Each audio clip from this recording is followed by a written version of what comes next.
Bobby Witt Jr., 9th. Dansby Swanson over Trey Turner. CJ Abrams not even ranked. That's not my top 10 list.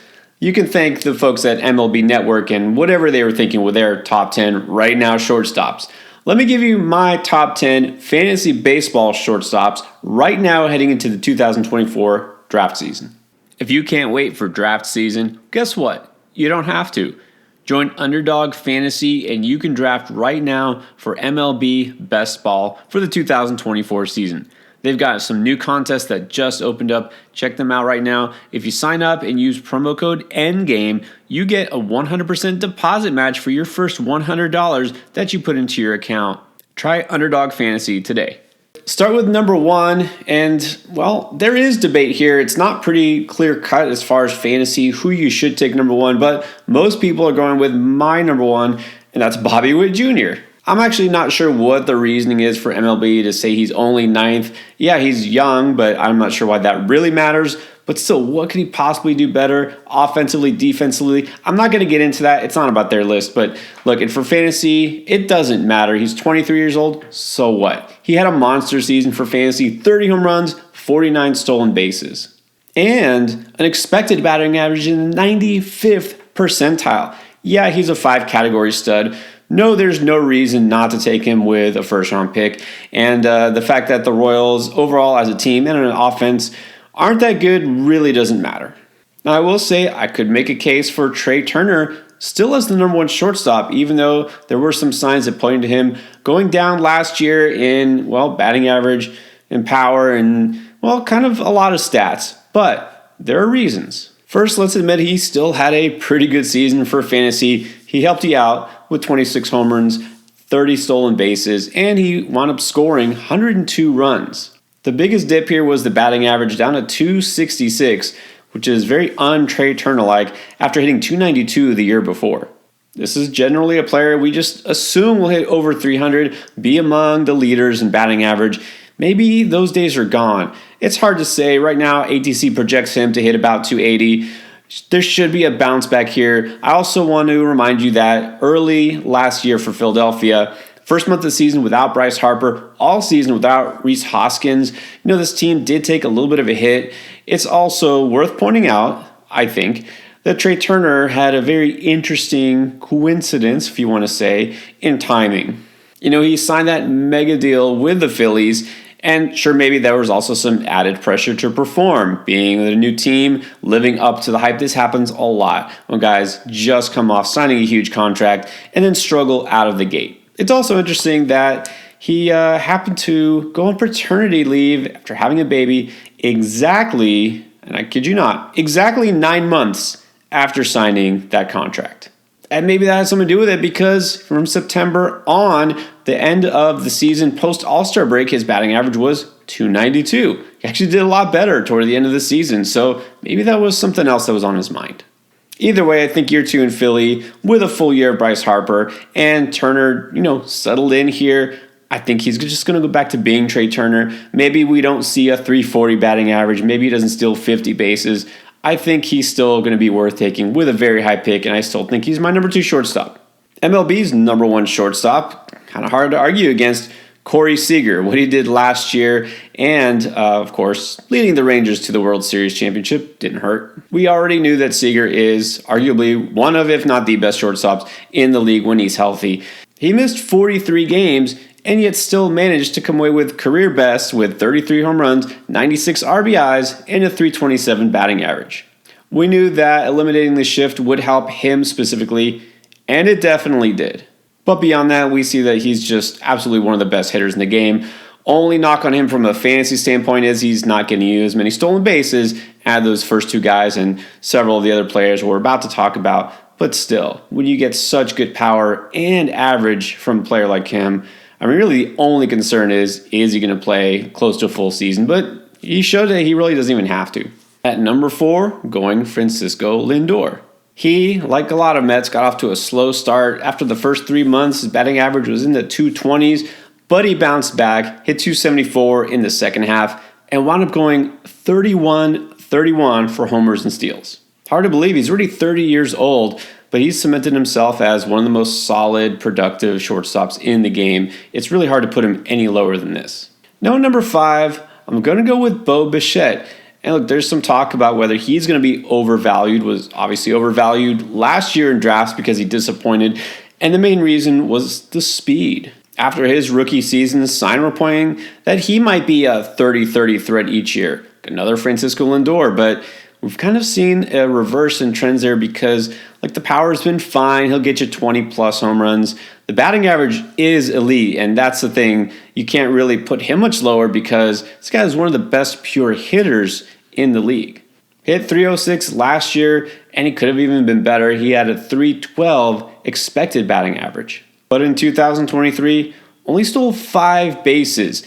And again, let's remind you that everybody stole bases last year. It was a resurgence in steals, but Bichette is going the wrong way. And there's a reason, because if you look the year before, he wound up only stealing 13 bases because he was caught 8 times.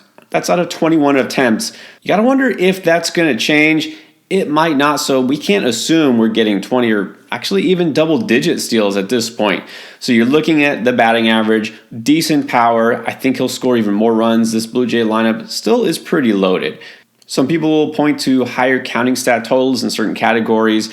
And some of these players I'm about to talk about, but these are players on much lesser offenses, do have more risk. Bichette, I feel, has a super high floor. And again, you can't underestimate how important it is to have that edge in batting average because you can cobble together a few steals much easier than you can make up ground in the average category. That's why at number 6, just after Bichette, I'll go with CJ Abrams. Look, after the first 3 months of last season, he was looking like a bust. Remember, this is one of the big pieces in the first Juan Soto trade, going from Washington to San Diego. Abrams, a big, high-end prospect, supposed to be a guy who was not just an elite speedster, but also had some pop. And he just looked like he was not ready for the bigs until the middle of last year. And Washington, good for them, showed him some confidence, put him in the leadoff spot despite his poor average, and it paid off. When the calendar flipped to July, his average was .230, and he had a total of 9 steals. And then from that point on, he took off. His batting average just in July alone was .327, and he stole 16 bases just that month. Now his average did regress and wound up just being kind of okay-ish, 250s, but he didn't stop stealing bases, and he didn't stop getting on base, and that means he scored runs. Also wound up with 18 home runs, so all told, you have the makings of maybe a superstar. I don't know that we really have another gear for power here. I think 20-something home runs is fair, but I don't expect a big boost in power. Remember, this is a leadoff hitter, a speed-first guy. They're not wanting him to pull the ball. The steals, well, yeah, we already know that's there. You're getting elite production. I'm not sure about the batting average, and that's what you have to wonder. Are you getting a guy who's more of a one-category stud who is helpful but not elite in the others?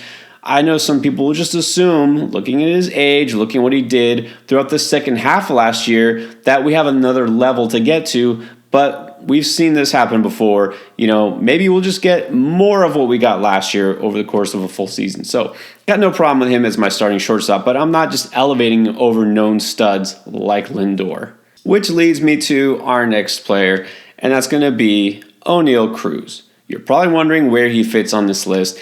And honestly, this is the hardest guy to rank, hardest guy to project.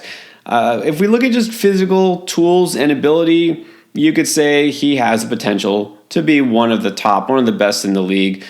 But again, this is making a really large leap and assuming, number one, he's fully healthy, ready to go over the course of the season. He's going to bounce back. He's going to show that power speed combo they had before, but also he's going to make enough contact. What do we remember from Cruz when we last saw him, which has been almost a whole year now? We remember the fact that he hit the hardest ball in Pittsburgh Pirate history, 100th percentile max EV 2 years ago. 17 home runs, 10 steals in just half a season back in 2022. But we can't just conveniently forget the 35% strikeout rate and .233 batting average that came with it. And the fact that, well, he's on the Pirates, and so that does put kind of a cap on his RBI and run scoring potential. I've been guilty of this for a long time, is falling in love with the tools guy, the guy who you feel like has this unlimited ceiling, And then reality hits, and there is a ceiling, there is a cap, and especially in his situation. So it seems like he's healthy, ready to go. I don't think that's a major concern. The lineup is somewhat of a concern, to be fair. It has to be in a roto league. So I'm willing to draft him. I'm not going to be the one who overdrafts him, though. I think it's saying something, though, that I've already ranked him over a known commodity like Xander Bogaerts. I got at number 8. We know Bogaerts is just consistently great. Pretty much know what you're getting with Bogaerts. Batting average right around 300, gets you about 20 home runs.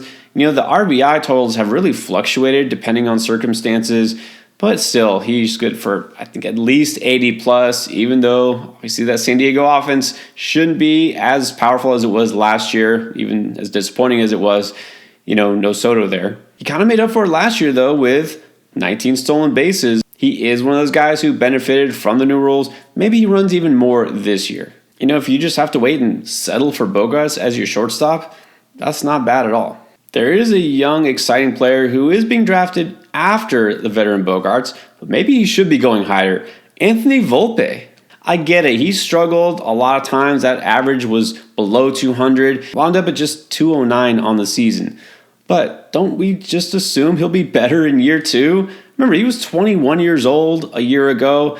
The whole Yankees offense was just kind of out of sorts most of the season. They were mixing and matching pieces. So many rookies besides him. I've got to think he'll be better in terms of average. The plate discipline, it wasn't good. But again, I'm just expecting some natural progression here. But even besides the average, he still hit 21 home runs and stole 24 bases. That is valuable. And again, we're assuming this Yankees offense is something like what it used to be. The runs should go up. He's probably going to be hitting back towards the top of the order. It seems to me there's just some post-hype fatigue going on. Everyone's crazy for him. Just assumed he'd be Rookie of the Year last year. It didn't happen. Doesn't mean he cannot develop into a stud right here, right now. And then at number 10, we'll squeeze in Dansby Swanson, the former number 1 pick, who went to Chicago, had himself a solid season.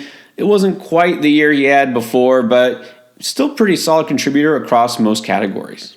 That said, there was some disappointment. His batting average dropped down to 244, and despite having some speed himself, his stolen bases actually took a decline, cut in half actually from 18 down to 9. With everybody seeing a spike in stolen bases, why is Swanson going down? He's still only 29 years old. His sprint speed still 77th percentile. It's not like he's lost a step. This might be kind of like a Bo Bichette situation because a year ago when he stole 18 bases last year in Atlanta, he was also caught 7 times.